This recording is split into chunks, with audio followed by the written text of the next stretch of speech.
చదువుకోవటానికి మా అన్నయ్య నాకు మూలం. ఆ తర్వాత చదువులో ఉన్నత స్థితికి నేను వెళ్ళాలని మనసులో ఆశించినప్పుడు మా అన్న నా కొరకు ప్రార్థన. ఎలాగంటే ఇక్కడ సేవకుడు అవ్వాలని నా ఆలోచన కాదు, కానీ ఆయన ప్రార్థన గెలిచింది. సో కాబట్టి మరి నేను మారుమనసు పొందిన తర్వాత 40 దినాలు ఉపవాసం ఉండి ప్రార్థన చేశాను. ప్రార్థన చేసినప్పుడు దేవుడు నాతో మాట్లాడాడు. ఒక రాత్రి భారతదేశంలో పెద్ద పెద్ద రాష్ట్రాలు కనబడతా ఉన్నాయి కళ్ళలో. వాటి మధ్యలో ఢిల్లీ అని పేరు రాయబడి ఉంది. స్వరమైన పడతా ఉంది నిద్రలో.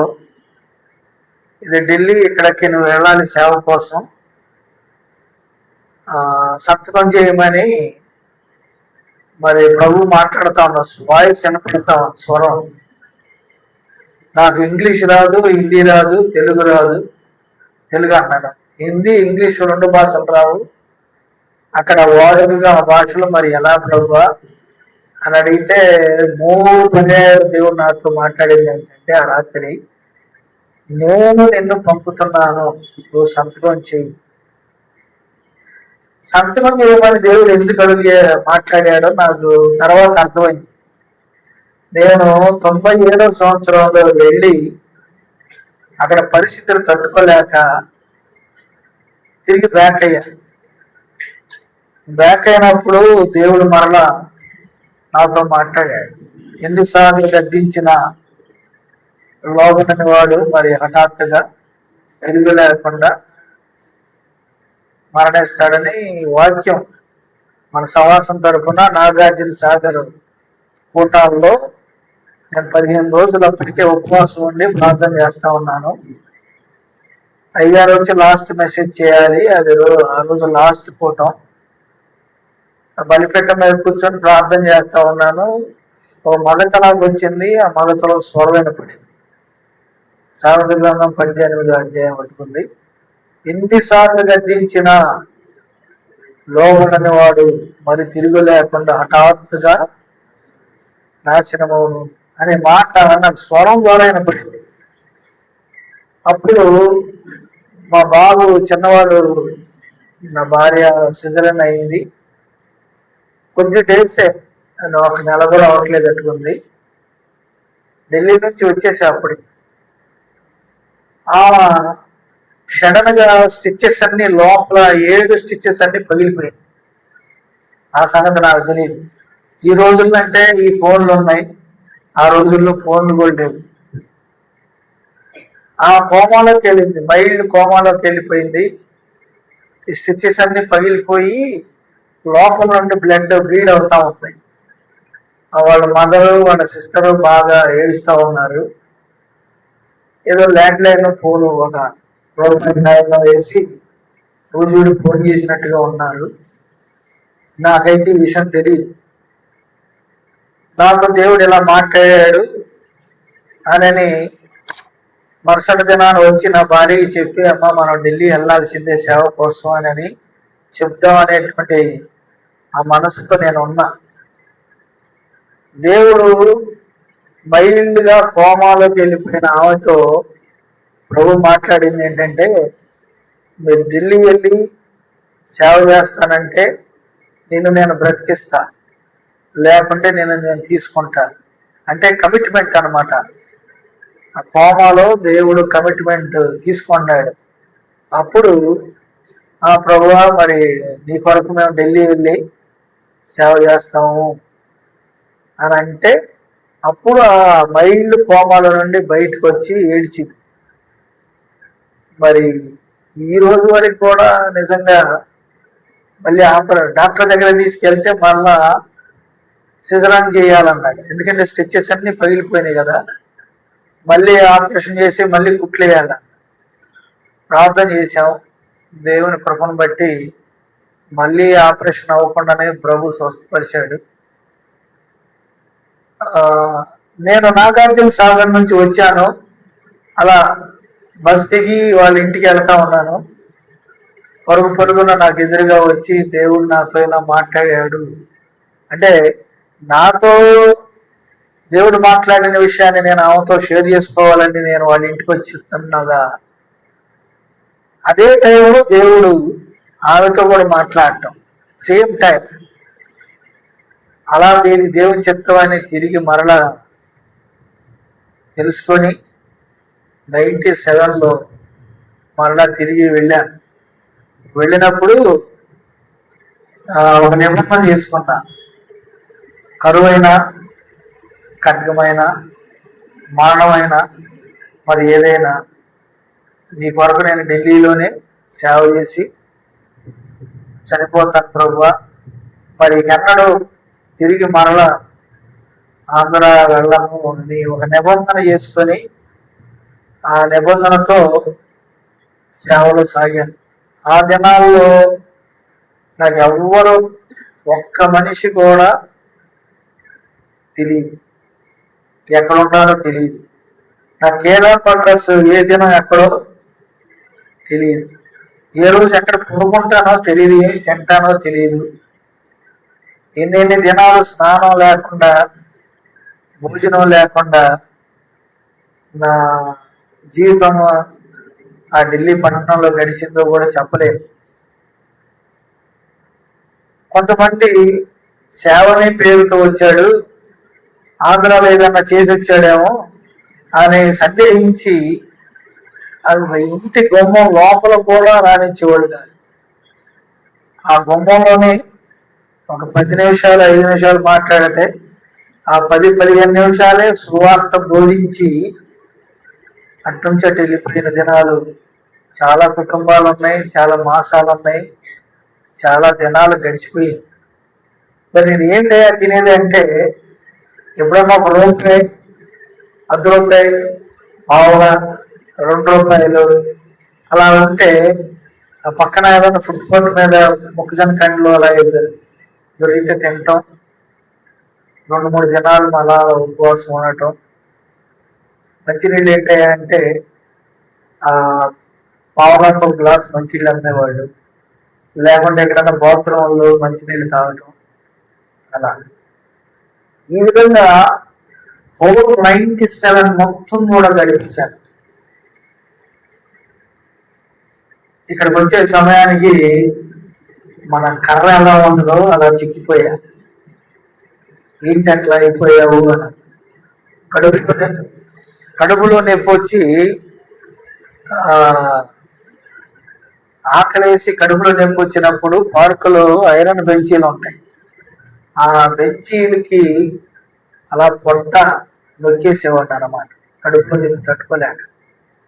అలా గ్యాస్ట్రిక్ ట్రబుల్ వచ్చేసింది.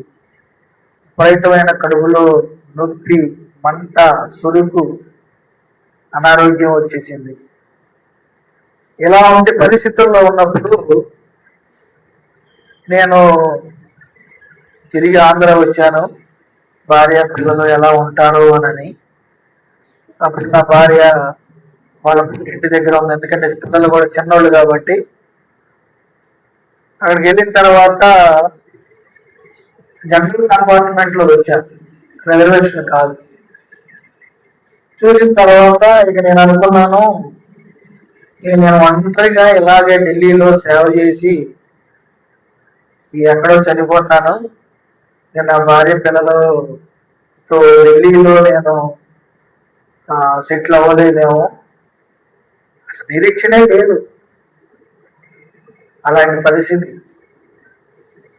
అతని మనసులో ఒక రకమైనటువంటి మనోవేదనతో అలసిపోయిన పరిస్థితుల్లో వచ్చి స్నానం చేస్తే ఇలా సాపు మీద కింద పడుకున్నాను. నా భార్య 2 పిల్లలు పక్కన కూర్చున్నారు, నిద్ర పట్టింది.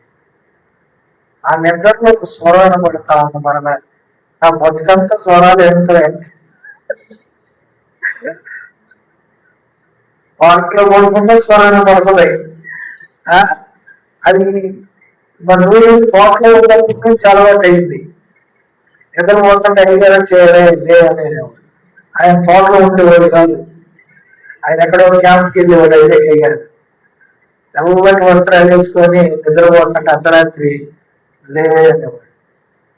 లిగి చూస్తే ఎవరో తమ్ముడు వచ్చేవాడు అని పట్టుకునేవాడు. అట్లాంటి నూజుడు తోట చాలా జరిగింది. రాత్రి అంతా కాపులా కాసేవాడిని. అమ్మగారు ఎక్కడ ఉంటాడో పిలవండి అనేవాళ్ళు. అంత నమ్మకమైన బంటుగా పనిచేసేవాడిని 5 సంవత్సరాలు. సరే అలాగే మరి ఇక పొడుగు నిద్రపోగా ఉన్న సమయంలో ఏలియా ఏలియా ఏలియా అని 3 సార్లు స్వరం విన్నా. మరి నా భార్యతో చెప్పాను, ఏంటమ్మా దేవుడు ఏలియా అంటున్నాడు అంటే, నువ్వు ఏలియా లాంటి భక్తుడు కావాలేమో అని అందామా. సరే అలా అయిపోయిన తర్వాత సరే మరి ఆ రాత్రి మరలా నేను పడుకొని నిద్రపోయాక మరలా ప్రభు నాకు అర్థం చేసింది ఏంటంటే, ఏలియాని పోషించినట్లుగా నేను నిన్ను పోషించబోతున్నాను అని ప్రభు నాతో మాట్లాడాడు. తర్వాత ఆ తెల్లారి నూజివీడు వెళ్ళారు. నూజివీడు వెళితే అమ్మగారి సంగతి మీకు తెలుసుగా, మన శిరోమణమ్మ గారి సంగతి తెలుసుగా. ఉన్నట్టుగా మాట్లాడతారు, ఎక్కడ కాంప్రమైజ్ అవ్వరు. ఎక్కడ ఫ్యామిలీని ఎప్పుడు ఢిల్లీ తీసుకెళ్తావు అని గట్టిగా మాట్లాడారు. నేను అనుకుంటున్నాను మా చిన్నవాడిని మా అత్తగారి వాళ్ళ దగ్గర, మా పెద్దవాడినేమో మా అమ్మగారి వాళ్ళ దగ్గర పెట్టేసి మా ఇద్దరు అర్థం అనుకున్నాను.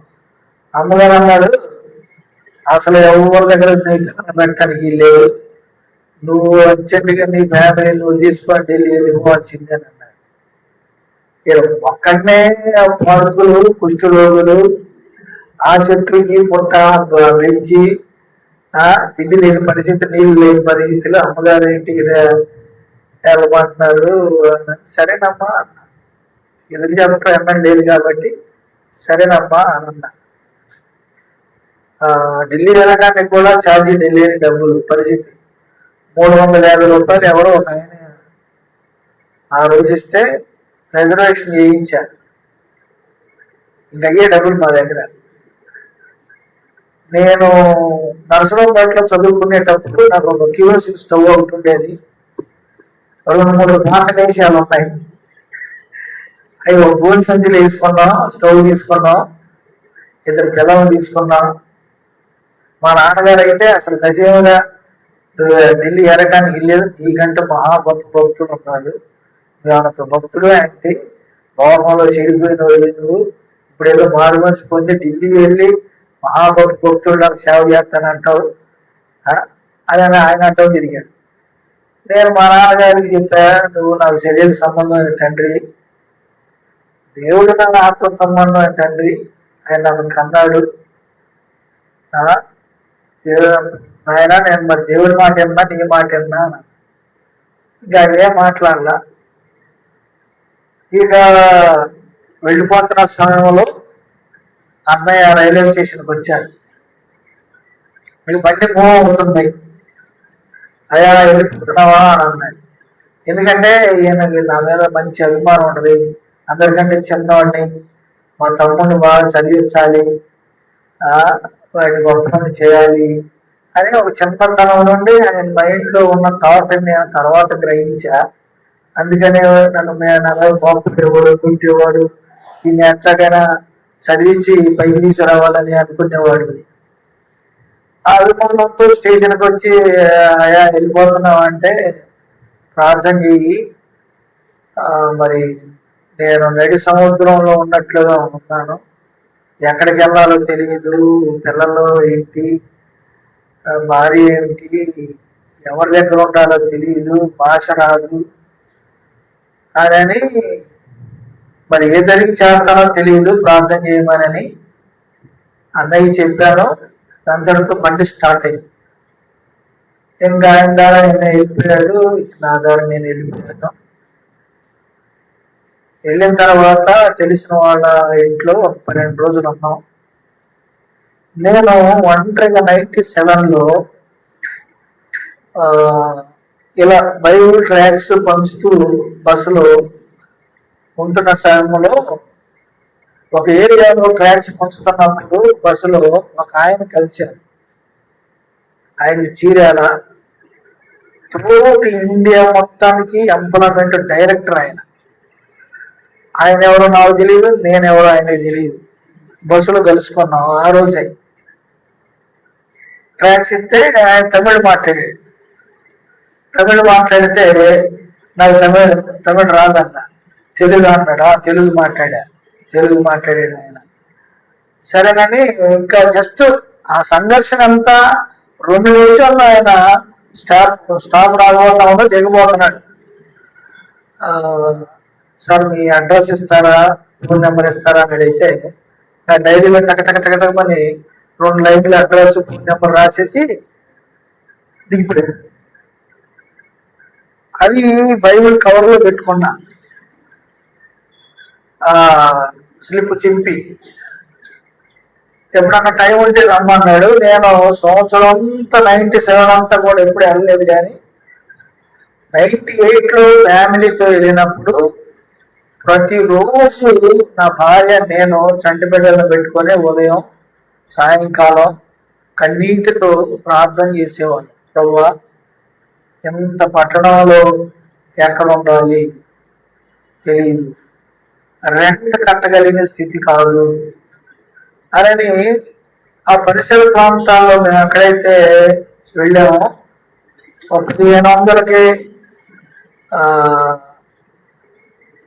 రెంట్ ఒక చిన్న రూమ్ అయినా దొరికిద్దామని చూస్తే 3000, 4000, 5000 చాలా ఎక్కువ చెబుతున్నారు. ఎంత డబ్బు తీసుకొచ్చి ఎక్కడ కట్టగలం? మనకేమైనా జీతాలు ఏమైనా ఉన్నాయా? పైన ఇన్కమ్ ఏమైనా ఉందా? సంఘం ఏమైనా ఉందా? విశ్వాసం సపోర్ట్ ఏమైనా ఉందా అంటే నెవర్. అడిగే పరిస్థితి లేదు, ఎవరి దగ్గర మనకి సపోర్ట్ లేదు.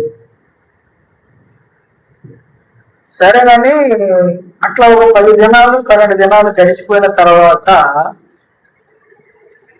ఇద్దరు ప్రార్థన చేసుకుంటున్నప్పుడు ఉదయాన్నే 5-6 గంటల టైంలో ఈయన ఇచ్చిన అడ్రస్ చూసారా, ఎంప్లాయ్మెంట్ డైరెక్టర్, ఆ అడ్రస్ నాకు జ్ఞాపకం వచ్చిందని ఒకసారి ఒక ఆయన డిటిసి గవర్నమెంట్ బస్సులో ప్రయాణం చేస్తున్నప్పుడు ఒక అడ్రస్ ఇచ్చాడు. ఆయన రమ్మన్నారు. ఆయన అడ్రస్ ఎక్కడ ఉందో అని బైబిల్ ఎతికితే లోపల ఎక్కడో చిగిపోయి అది అడ్రస్ ఉంది. దాని మీద ఫోన్ నెంబర్ ఉంది, ల్యాండ్ లైన్ ఫోన్ నెంబర్. బయటకు వెళ్ళి ₹1 కాయిన్ వేసి ఫోన్ చేస్తే ఆయన మాట్లాడారు. ఆయనే ఫోన్ చేశారు. బాబు, ఈరోజు శనివారం నాకు సెలవు, నేను ఇంట్లో ఉంటాను, నువ్వు నీ భార్య తీసుకొని మా ఇంటికి రా అని చెప్పడం జరిగింది. సరేనని నేను అడ్రస్ ఉంది కదా, మరి పిల్లలిద్దరిని అక్కడ వదిలేసి వాళ్ళ ఇంటికి వెళ్ళాను. వెళ్ళిన తర్వాత ఆయన హెబ్రోన్ బ్యాక్గ్రౌండ్, చాలా బలమైన విశ్వాసి, హిందువులుగా ఉండి కన్వర్ట్ అయినారు. త్రూఅవుట్ ఇండియా మొత్తానికి డైరెక్టర్. ఢిల్లీలో ఒక ఫోన్ చేస్తే ఎంప్లాయ్మెంట్ ఆఫీస్కి విజయవాడలో ఇక్కడున్న డైరెక్టర్ కుర్చీలో నుంచుని మాట్లాడాల, అంత పవర్ఫుల్ కలిగిన వాడు. ఇంటికి రమ్మన్నాడు, ఇంటికి వెళ్ళాము. నా సాక్ష్యం అంతా చెప్పాను. అయ్యగారి క్యాసెట్ ఇచ్చాను. కాసేపు వాక్యం అన్నాడు. ఎవరో ఏనానంటే బండి ఐజక్ గారండి అని చెప్పాను. సరే, నా సాక్షి ఉన్న తర్వాత ఆ సంస్థ నీకేమన్నా సపోర్ట్ చేస్తుందా అన్నారు. చేయదండి, మాకు విశ్వాసం నేర్పించి పంపించారు, మా దగ్గర ఎంతమంది సేవకులు ఉంటారు, మరి వాళ్ళందరికీ ఏ సపోర్ట్ చేయరు, విశ్వాసంతోనే భక్తి నేర్పి సేవలో ముందుకు నడుపుతారు. నాతో పాటు బొంబాయి కూడా ఒక ఆయన వెళ్ళాడు అని చెప్పారు. ఆయన ఏమన్నారంటే, మరి నీకు ఏ సంస్థ సపోర్ట్ లేదు, ఏ రకమైన సపోర్ట్ నీకు లేదు, ఏ ఇన్కమ్ లేదు. 30 సంవత్సరాల విషయం, 29-30 సంవత్సరాల క్రితం. కనీసం ఒక 10,000 రూపాయలైనా లేకుండా ఈ పట్టణంలో బతకటం అనేది ఇంపాసిబుల్ బాబు. ఎలా బతుకుతావు? యవనస్తురాలైన భార్య, చిన్న పిల్లలు, వాళ్ళకి భోజనం ఏం చేయాలి, ఎట్లా బతుకుతావు అని అన్నారు. తెలియదు సార్ అని ఆయన మర్చిపోయి షాక్ అయ్యాడు. భక్ష్యంగా తెలిసిన ఆయన ఇది ఎక్కడ విశ్వాసం, ఇది ఎక్కడ భక్తి అని అనుకొని ఆయన ఏమన్నారంటే, నేను చెప్పాను నా భార్యని ట్రైన్లో వెళ్తున్నప్పుడు ఆ రోడ్డు పక్కన పార్కులు ఒక డేరా వేస్తా. ఆమె చదువుకుంది, డిగ్రీ చదువుకుంది, ఆఫీస్ మేనేజ్మెంట్కి వచ్చేసింది. ఆర్టీసీలో, విజయవాడ ఆర్టీసీలో ఎంప్లాయ్మెంట్ ద్వారా జాబ్ వచ్చింది. ఒక డేరా వేస్తా, ఉంటావా అని అడిగా ట్రైన్లో వెళుతున్నప్పుడు. ఉంటాను కానీ మరి నువ్వు లేని టైంలో ఎవరైనా వస్తే నా పరిస్థితి ఏంటి, పిల్లల పరిస్థితి ఏంటి అని అడిగింది. ఆ మాటకి భయంకరంగా ఏడుపు వచ్చేసాను. నేను ఒక డేరా వేస్తానండి ఎక్కడన్నా పార్కులో, అటు సేవ ప్రారంభిద్దాం అనుకున్నాను అని అన్నాను.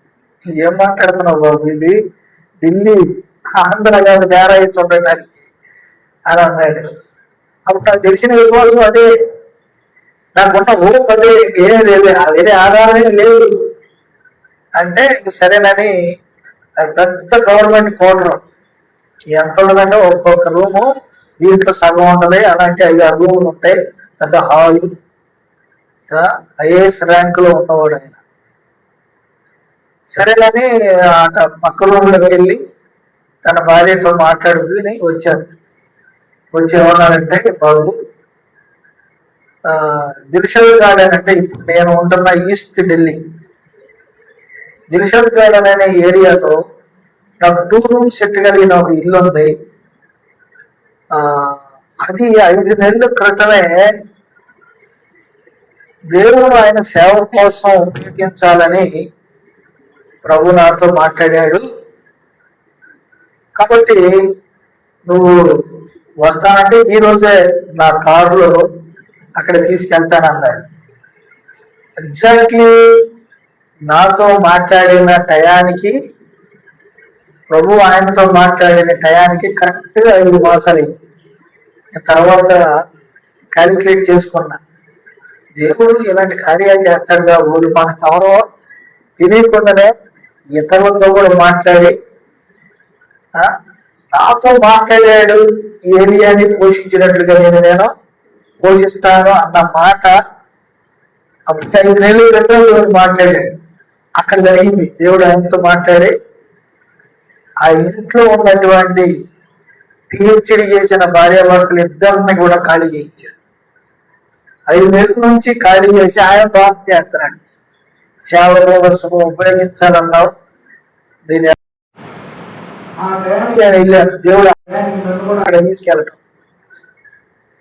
ఆ రోజు నా భార్య, నేను అక్కడికి ఆయన ఎక్కడైతే చేయించారన్నారో ఆ ఇంటికి వెళ్ళటం.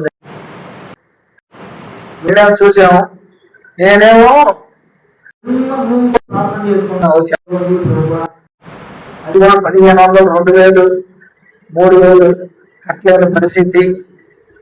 ఆ ఇంట్లోకి జస్ట్ అట్లా ఎంటర్ అయ్యాను. నాకు ఒక వాక్యం రిమెంబర్ అవుతా ఉంటుంది మనసులో. మీరు అడిగిన వాటికంటే, ఊహించిన వాటికంటే అత్యధికంగా ఇస్తానని. వెంటనే విత్ ఇన్ సెకండ్స్ జస్ట్ ఆ ఇంట్లో ఎంటర్ అయ్యాను, అంతే. ఆ వాక్యం నాకు రిమెంబర్ అయింది మైండ్లో. సరే, ఎవరైతే ఖాళీ చేయించాడో ఆయన కూడా ఎప్పుడంలో బలమైన విశ్వాసి.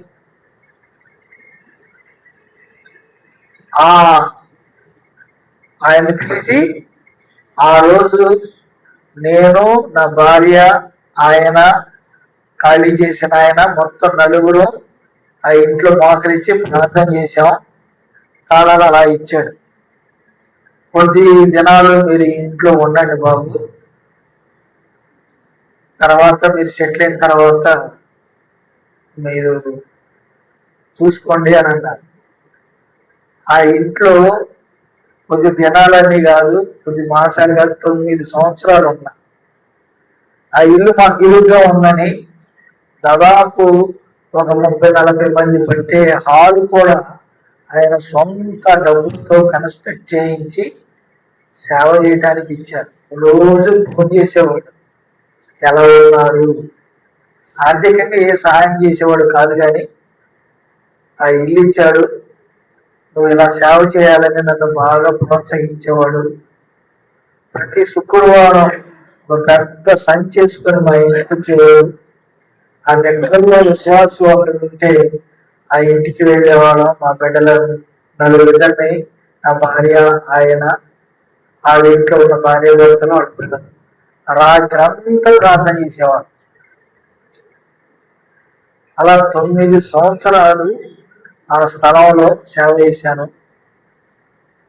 9 సంవత్సరాల్లో ఆ ఇంట్లో ఎంతమంది మారుమనసు పొందారో చెప్పలేదు. ఒక బ్రాహ్మణ కుటుంబానికి సంబంధించిన తల్లి 2 బిడ్డలతో వచ్చింది. భర్త బ్లడ్ క్యాన్సర్తో చనిపోయాడు. తోడుకోళ్ళు మరి మర్ది వాళ్ళ మామగారు ఎలివేశారు. అయినా ప్రభు దగ్గరకు వచ్చింది, మారుమనసు పొందింది. భోజనం లేని టైంలో ఆమె దేవుడు మంచి ఉద్యోగాన్ని ఇచ్చాడు. అలాగే అట్లా కాదు, ఎంతమంది మారుమనసు పొందారు. ఇక ఇల్లు వెకేట్ చేసే పరిస్థితులు వచ్చినప్పుడు మళ్ళీ ప్రార్థన చేశాను. ప్రభా, 9 సంవత్సరాలు అయిపోయింది, ఇల్లు ఖాళీ చేయమంటారు అంటే ప్రార్థన చేసి 91లో చెప్పి మళ్ళీ మొదటి విశ్వాసమే. 3 నెలలు నాకు టైం ఇవ్వండి, 3 నెలల్లో మీరు మీ ఇల్లు ఖాళీ చేయకపోతే అది పక్కన ఉన్న పాలకులు తింటే వస్తానన్న. మళ్ళీ మొదటి విశ్వాసమే. మొదటి తెలంగాణ ఏమి లేదు, సమకూర్చుకుంది ఏమి లేదు, మళ్ళీ విశ్వాసమే. సడన్ గా ఒక ఎల్ఐసి ఏజెంట్ మా ఇంటికి వచ్చాడు, ఏదో పని మీద నిమిత్తం. నేను చెప్పిన అంకులు, మనకు తెలిసిన వాళ్ళు ఎవరైనా ఇల్లు ఉంటే చూడండి అంకులు, ఈ ఇల్లు ఖాళీ చేయాలి అంటే, అరే నాకు తెలిసినంత ఒక అతను ఉన్నాడు, అతను రిటైర్ అయిపోయి తన భార్య ఇథియోపియాలో ఉంది, అక్కడికి వెళ్ళిపోబోతున్నాడు, ఉండి ఫోన్ చేస్తానన్నాను. సరేనని ఫోన్ చేస్తే ఆయన ఉన్నారు. త్వరలో ఆయన రిటైర్ అయిపోయాడు, భార్య ఇథియోపియాలో మన ఇండియన్ ఎంబసీగా పనిచేస్తున్నారు అక్కడ. ఇక ఆయన భార్య దగ్గరికి వెళ్ళిపోతున్నాడు ఆయన. సరేనని వెళ్ళే ముందు ఆయన ఒక మాట చెప్పాడు, నువ్వు షూరిటీ ఇస్తానంటే నేను ఇస్తాను అన్నాడు. వాళ్ళిద్దరు ఫ్రెండ్స్. నేను షూరిటీ ఇవ్వడం ఏంటంటే, మంచి నమ్మకమైన దాసులు, నేను హామీ, దానికి నీకేం ప్రాబ్లం లేదన్నాడు. సరే నేను వస్తానని ఆయన వచ్చాడు. వచ్చిన ఆయనకి మంచి, మా దగ్గర ఏం లేదు, మంచి సొరకాయ కూరని పెట్టాం. అదే అమృతంగా తిన్నాడు. ఆ భోజనం చాలా సంవత్సరాల తర్వాత తిన్నారని ఫీల్ అయ్యాడు. సొరకాయ చూసి మమ్మల్ని చూడగా ఆయనకి ఏదో ఒక రకంగా ఫీలింగ్ వచ్చేసింది. 12 సంవత్సరాలు అయిందండి ఎవరు నమ్మక ఈ ఇల్లు అట్టాగనే ఉంచాను, మీలాంటి వారి కొరకు. 8 సంవత్సరాలు 12 సంవత్సరాల క్రితం నుంచి అట్టాగనే ఉంది మన కోసం ఆ ఇల్లు. తీసుకెళ్ళాడు, దానికి కరెంట్ లేదు, వాటర్ కనెక్షన్ లేదు, తలుపులు పగిలిపోయి ఉన్నాయి. రాత్రి మగళ్ళు 15 దినాల్లో వెళతాను అని చెప్తే 15 దినాల్లో ఆయన వెళ్ళే లోపు ఆ ఇల్లుని కరెంటు, వాటరు, పైప్ లైన్స్ మొత్తం రెడీ చేసి ఆయన పిలిచాను. డబ్బులు కూడా లేవు. ఆ రోజులో 30,000 అయింది. అరే మంచి మల్టీ టాలెంట్ లాగా ఉన్నావుగా నువ్వు, ఎంత తొందరగా ఈ పని అని చేసేవా అంటే, అంత దేవుని కృప సార్. ఆయన దేవుడు నమ్మడు, నాకు నేనే దేవుడిని అంటాడు ఆయన. వాళ్ళ అక్క, వాళ్ళ బ్రదర్ వాళ్ళు మాత్రం ఎల్ఈఎఫ్లో మారుమనసు పొందిన వాళ్ళు. ఆయన మాత్రం పంజాబీ లేడీనే మ్యారేజ్ చేసుకున్నాడు. నాకు నేనే దేవుణ్ణి అంటాడు ఆయన. మనిషి మాత్రం వెన్నపోస, అంత మంచోడు అనమాట.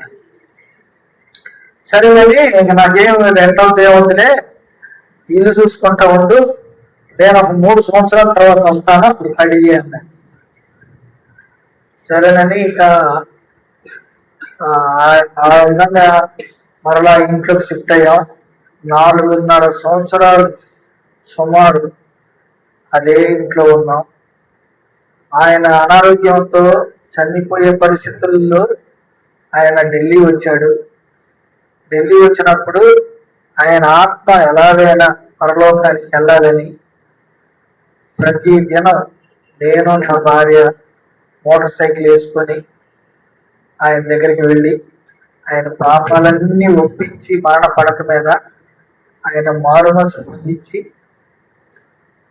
తర్వాత ఆయన చనిపోయాడు. అలా ఆయన ప్రభువుని తెలుసుకున్నాడు. ఇప్పుడు వాళ్ళ కుమారుడు ఆస్ట్రేలియాలోని అమెరికా వెళ్ళాడు. మా పిల్లలు కూడా ప్రార్థనకి వెళ్తున్నాడని తెలిసింది. ఈ విధంగా మరణ ఆ ఇల్లు ఖాళీ చేయించే టయానికి ఇంకొక ఇంటికి వెళ్ళాం. ఆ తర్వాత దేవుడు మాకు సొంత ఇల్లు ఇచ్చాడు. ఇప్పుడు సొంత ఇంట్లోనే ఉంటున్నాం. సో కాబట్టి సేవ అంటే సేవ జరుగుతుంది. సేవ విషయం చెప్పాలంటే మీకున్నంత స్వేచ్ఛ మాకు 1% కూడా లేదు. 100కి 99.9% చర్చిస్ నార్త్ ఇండియాలో, యూపీలో మూసివేయబడ్డాయి. రికగ్నైజ్డ్ అయిన చర్చి ఏదైతే ఉందో, అంటే గవర్నమెంట్ లో ఈ మిషన్ చర్చిస్ ఉంటాయి చూసారా, ఆ చర్చిస్ మాత్రమే పర్మిషన్. మిగతా రికగ్నైజ్డ్ కాని చర్చీలు ఇల్లీగల్ గా ఎవరైతే చర్చిస్ గా నడిపిస్తున్నారో, అది హోమ్ చర్చి కావచ్చు, అంటే ఇంట్లో చర్చి కావచ్చు, ఇలా బయట కట్టుకున్న చర్చిలు కావచ్చు, అన్ని మూసివేయబడ్డాయి. బీజేపీ గవర్నమెంట్ అంత భయంకరంగా పనిచేస్తూ ఉంది. మనకు తెలిసిన తెలుగు పాస్టర్ గారిని తీసుకెళ్లి అరెస్ట్ చేసి 6 నెలలు జైలు పెట్టి మనుషులు కూర్చునే మలవని ఎత్తించాడు ఆయన చేత. తెలుసా? మనుషులు కూర్చునే మలవని ఎత్తించారు ఆయన చేత. డిప్రెషన్లోకి వెళ్ళాడు మనిషి. అట్లా 2500 మంది సేవకులను అరెస్ట్ చేశారు. ఇంకా 1500 మంది జైల్లోనే ఉన్నారు. రీసెంట్ గా ఢిల్లీలో కూడా ఒక అటాక్ జరిగిందని నేను విన్నా. కానీ నాకు దేవుడు చేసిన కృప ఏంటంటే, నేను ఇంట్లో పెట్టుకోకుండా నేను ఏ ఏరియాలో అయితే ఉంటున్నానో ఆ కౌన్సిలర్ నాకు తెలుసు. చాలా సంవత్సరాల క్రితం 6 నెలలు ప్రార్థన చేసుకొని ఆ కౌన్సిలర్ దగ్గరికి వెళ్ళాను. అచ్చ ఇందిరాగాంధీ లాగానే ఉంటుందా. అక్కడికి వెళ్ళిన తర్వాత మా కమిటీ వాళ్ళని అడిగి చెబుతాను అని అంది. తర్వాత మళ్ళీ వెళ్ళి అడిగాను. అడిగితే దేవుడు ఒక మంచి మనసు ఇచ్చాడు. అది ఒక గవర్నమెంట్ హాల్ ఎంత ఉంటుంది సుమారు. ఆ గవర్నమెంట్ హాల్లో ఇప్పుడు మనం ప్రార్థన నడిపిస్తున్నాం, మన సహవాస ప్రార్థన. అందుకని ఎవరు మా మీద అటాకింగ్ చేయలేదు. మా మీదకి రావాలంటే మా ప్రెసిడెంట్ ఉన్నాడు, దానికి వైస్ ప్రెసిడెంట్ ఉన్నాడు, జనరల్ సెక్రటరీ ఉన్నాడు, ఆ ఏరియా కౌన్సిలర్ ఉన్నాయి. ఇక మమ్మల్ని దేవుని కృపను బట్టి ఆ ఏరియాలో మేము నాకు సేవ చేస్తా ఉన్నాం. కాబట్టి మీరందరూ మా సేవ కొరకు, మన సహవాసం జరుగుతున్నటువంటి సేవ నిమిత్తం మా పిల్లల కొరకు, మరి మా కొరకు ప్రార్థన చేయండి.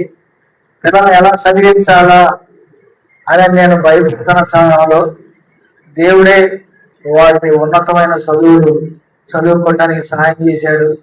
వాళ్ళు మంచి ప్రదేశంలో ఉద్యోగాల్లో దేవుడు వారిని స్థిరపరిచాడు. దేవుని వందనాలు. ఇక్కడ ప్రార్థన చేసుకున్నాం. పరిశుద్ధుడా, తండ్రి, నీకు వందనాలు. నిరాధారమైన జీవితాలకు ఆధారమయ్యే దేవుడు, భూమి నిరాకారంగాను శూన్యముగా ఉన్నప్పుడు దానికి మీరు పునాదులు వేసిన దేవుడు. ప్రభా, నా జీవితం కూడా ఉన్నప్పుడు శూన్యములో నిరాకారంగాను ఏ రకమైనటువంటి పొంది కలిగినటువంటి జీవితంలో ఉన్నప్పుడు నన్ను నీ చెంతకు చేర్చుకొని పౌర సాహసంలో నన్ను రక్షించుకొని నీ బిడ్డల ద్వారా భక్తి నేర్పించి విశ్వాసం అంటే ఏమిటో కన్నులారా జీవిత సత్యములుగా అవి తెలుసుకోవటానికి అనుభవపూర్వకంగా జీవితంలో నేను నడిపించబడటానికి సహాయం చేసిన దేవుడు నీ పొందన చెల్లించుకొనిచున్నా. అంత పోలికి నమ్మకమైన నిజమైన రాజబారిగాను నేను సహాయం చేయండి. వారిని నిర్లక్షించుకున్నారు, అది చేయించి గర్వించి అక్కడ పతనమైపోయి నష్టపోయి కుటుంబానికి, బిడ్డలకు, సంఘానికి, సేవకు నష్టకరంగా నా జీవితం అనేది మారకుండా ఈ లోతుల్లోకి నన్ను ఇంకను నడిపించండి ప్రభు. మీరే నన్ను బలపరచండి. కొంత సమయాన్ని వాక్యాన్ని బోధించబోతుండగా నీ మాటలు మాకు జీవపు ఊటలుగా మీరు మాకు బాగుపరచండి. బలహీనతను పుట్టి నన్ను బోధగా వాడుకున్నాను.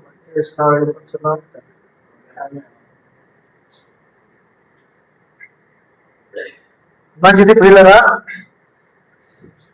మరి ఒక 5-10 నిమిషాలే చెబుతా వాక్యాన్ని. ఎందుకంటే వాక్యం కంటే సాక్ష్యం బలమైంది కదా.